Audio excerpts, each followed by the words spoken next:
drawing from memory on tracing paper and then taking those memory drawings and laying them on top of each other, composing, recomposing. Sometimes you strike a composition, it just feels right.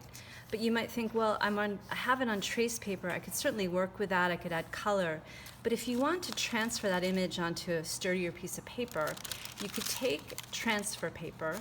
Notice there's a pigment side and a lighter side that doesn't have pigment on it. You can take the transfer paper, you could lay it down onto, let's say in this case, a piece of multimedia paper, and then you could lay your composition on top of that. So the red paper is pigment side down.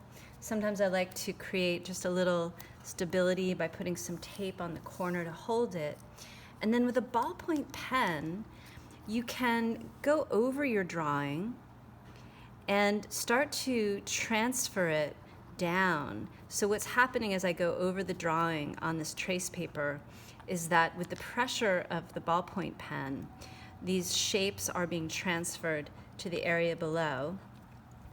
And I can pick and choose shapes, or I could do the whole composition.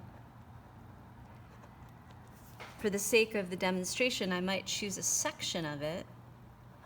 But this is a way that you can take a memory drawing and actually work into it, transfer it onto another surface, maybe use that as like an abstract sort of basis for a painting or another drawing.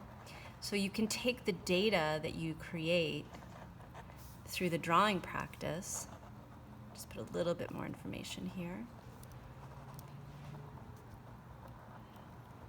and making something new with it.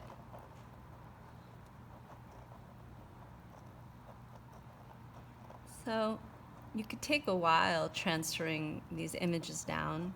I'm looking through a couple layers of paper here, of trace paper here, and I'm actually making two drawings into one drawing. All right, so for the sake of time, I'm just going to stop there. So if we lift this, we can see that this image has transferred down onto my multimedia paper, and at that point you could come in with paint or you could come in with pigment, depending on what memory is evoked. You could come in and start to embellish it with color, whether with gouache or watercolor or colored pencil. You know, I was thinking of a landscape, I was thinking of a Tuscan landscape, so I'm thinking about, you know, colors that might relate to the landscape.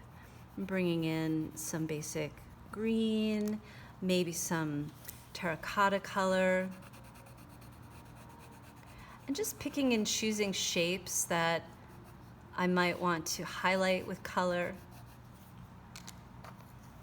Maybe working in some blue at the top.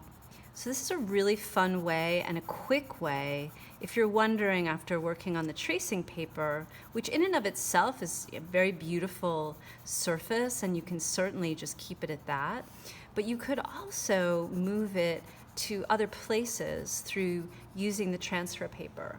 So I encourage you to experiment with tracing, working with memory, working with different configurations, using the transfer paper, and then perhaps allowing yourself the opportunity to experiment with color.